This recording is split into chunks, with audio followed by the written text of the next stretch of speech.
Voici à quoi pourrait ressembler l'agriculture de demain.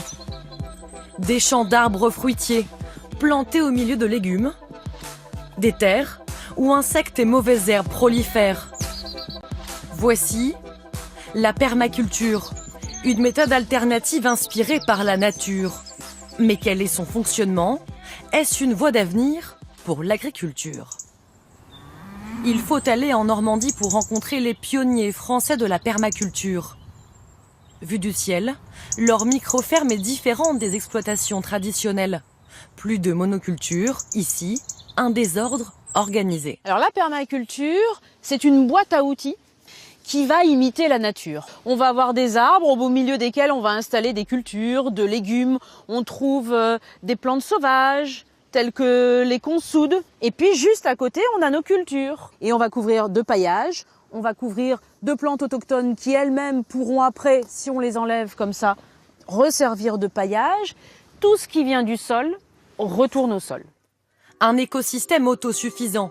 Le sol est fertilisé naturellement par les racines des plantations et des arbres. Plus de labour, plus de machines, plus de pesticides. La nature travaille seule. Allez, on va aller bosser un peu. Une des clés de cette méthode de production, c'est aussi l'association des cultures. On a des poireaux, des carottes qui sont plantées assez serrées, et puis des petits pois. Les petits pois montent au-dessus, donc ils vont chercher la lumière. Ils fixent l'azote de l'atmosphère dans le sol, les autres cultures en bénéficient. Et les carottes et les poireaux, elles se protègent entre elles, avec leurs odeurs respectives, des ravageurs. Et ces cultures sont ultra rentables. Sur plus d'1 hectare, ils produisent 10 fois plus que dans une exploitation classique. Nous, on arrive à produire en moyenne 55 € de légumes, en moyenne, du mètre carré. Et notamment parce qu'on plante très serré. Dans une exploitation traditionnelle, pour planter 12 rangs de carottes, il faut en moyenne une surface de 3,60 m. Alors qu'en permaculture, aux 12 rangs de carottes peuvent être associés 2 rangs de poireaux et des petits pois sur seulement 80 cm. Pas de secret, c'est la méthode de plantation qui permet une rentabilité hors norme et qui convainc de nouveaux agriculteurs. Après avoir été cuisinier, Johan Jourdan s'est lancé dans la permaculture il y a 2 ans.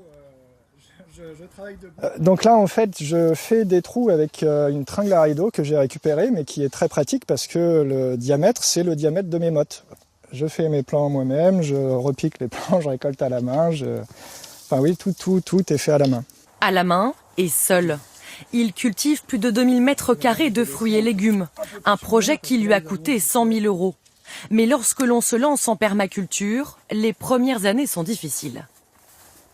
En pleine saison, on doit être à au moins une quinzaine d'heures facile par jour, donc 6 jours sur 7. Maintenant, je rembourse mes emprunts et si tout va bien, l'année prochaine, je devrais commencer à pouvoir me générer, pas forcément un SMIC par mois, mais même si c'est 700 ou 800 € par mois, ce sera bien. La permaculture, est-ce alors un modèle économique viable? Les chercheurs se sont penchés sur la question, comme François Léger. D'après leur rapport, sur une surface de seulement 1000 m², le revenu des agriculteurs peut atteindre jusqu'à 1 500 € par mois en moyenne. Ces systèmes, ils ne permettent pas d'obtenir des revenus énormes, mais ils permettent d'être beaucoup plus sûrs pour garantir un seuil minimal de revenus qui convient aux gens. Aujourd'hui, le nouveau défi, c'est de tenter la permaculture en ville. Nous voici à Saint-Denis. Entre les tours, un îlot de verdure. Depuis ce printemps, il a été transformé en ferme de maraîchage en permaculture. On a planté depuis le mois d'avril à peu près une centaine d'espèces différentes, entre donc des aromatiques, des plantes à parfum, des légumes racines, des légumes feuilles. Ce qui nous intéresse, c'est de voir à la fois comment on va se mettre en situation de produire de la nourriture dans un endroit où évidemment on est sur un village de 120 000 habitants, aux portes de Paris, et de voir aussi comment la qualité biologique du sol nous permet ou pas de mettre en route une logique de permaculture. 7000 m² de terre à transformer. Il faudra attendre 3 ans pour que la faune et la flore reprennent leurs droits, car ici, le milieu urbain fait partie de l'écosystème. Toute cette surface goudronnée, bétonnée, fait énormément de chaleur. Donc nous, ça nous avantage au niveau de la terre, parce qu'effectivement, la terre va chauffer beaucoup plus vite, donc va améliorer entre guillemets, les performances des végétaux. En fait, ils vont exploiter au maximum et démarrer surtout très tôt et finir très tard. Ces légumes sont vendus à des grands chefs parisiens, mais aussi sous forme de paniers à 15 € aux habitants de Saint-Denis. Ici, à terme, Cette ferme pourrait nourrir les cantines des entreprises alentours. Et si l'avenir c'était ça, des cultures alternatives où la nature est respectée.